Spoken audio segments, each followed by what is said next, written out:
Semoga Allah Subhanahu wa Ta'ala selalu senantiasa memberikan kita tetap ya iman, padangnya hati, diberikan barokah, manfaat dan selamat dunia akhirat bagi kita semuanya, amin.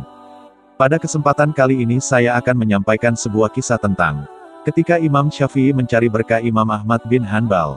Suatu hari Imam Syafi'i yang saat itu berada di Mesir memanggil seorang muridnya yang bernama Rabi bin Sulaiman. Rabi, ini terkenal sebagai periwayat karya-karya Imam Syafi'i. Hampir semua karya Imam Syafi'i yang sampai pada zaman ini melalui Rabi bin Sulaiman. Kepadanya Imam Syafi'i berkata, "Wahai Rabi, ini suratku. Pergilah dan sampaikan surat ini kepada Abu Abdillah, panggilan Imam Ahmad bin Hanbal. Sesampai di sana kamu tunggu jawabannya dan sampaikan padaku." Setelah menerima perintah itu Rabi, segera bergegas menuju Baghdad.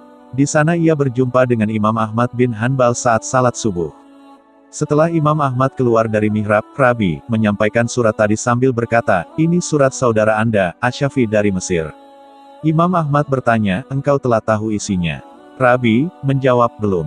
Kemudian Imam Ahmad membuka surat tersebut dan membacanya sambil berlinangan air mata. Rabi, yang penasaran kemudian bertanya, "Apa isinya, wahai Abu Abdillah?"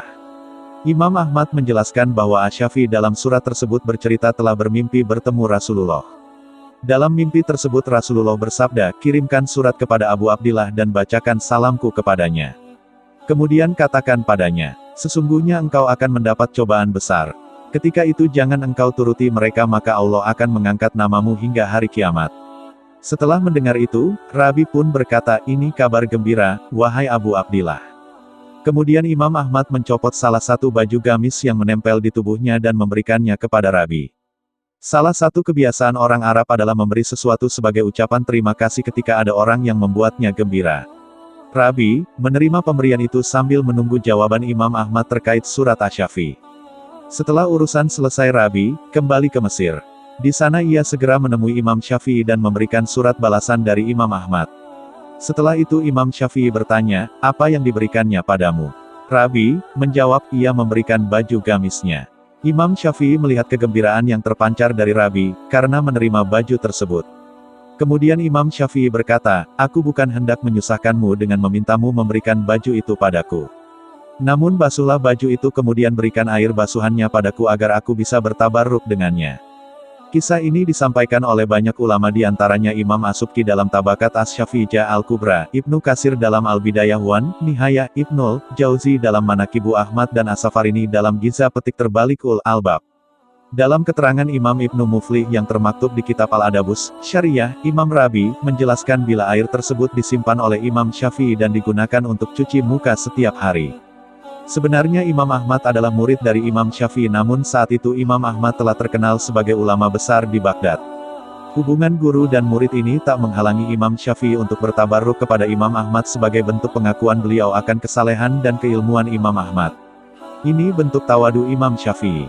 Selain itu dalam kisah ini Imam Syafi'i mengajarkan kepada muridnya yang bernama Rabi, anjuran untuk bertabarruk dengan orang saleh dan ulama sekaligus menandaskan bahwa tabaruk tidak melulu khusus kepada Rasulullah.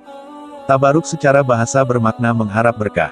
Sedang berkah sendiri bermakna bertambah atau berkembang. Dalam kaitan dengan tabaruk, berkah berarti anugerah dan limpahan ilahi sehingga amal kebaikan terus bertambah. Dengan demikian bertabaruk dengan orang solih mengharap kepada Allah Ta'ala atas limpahan dan bertambahnya amal kebaikan dengan wasilah kedudukan derajat orang solih tersebut di sisi Allah Ta'ala. Bertabaruk hakikat bertawasul kepada Allah dengan orang solih atau hal-hal yang terkait dengannya.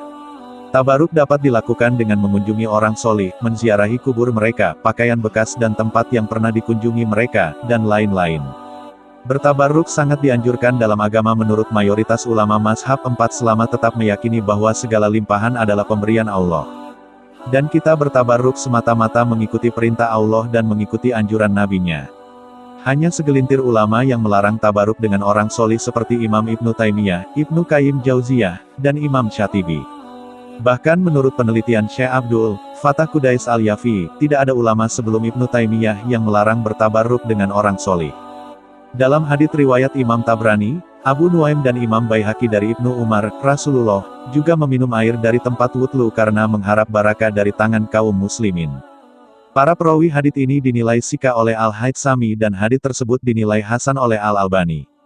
Sekian cerita dari saya, apabila ada kesalahan dan kekurangan dari saya mohon maaf yang sebesar-besarnya, dan semoga kita bisa mengambil manfaat dan barokah dari kisah ini, amin.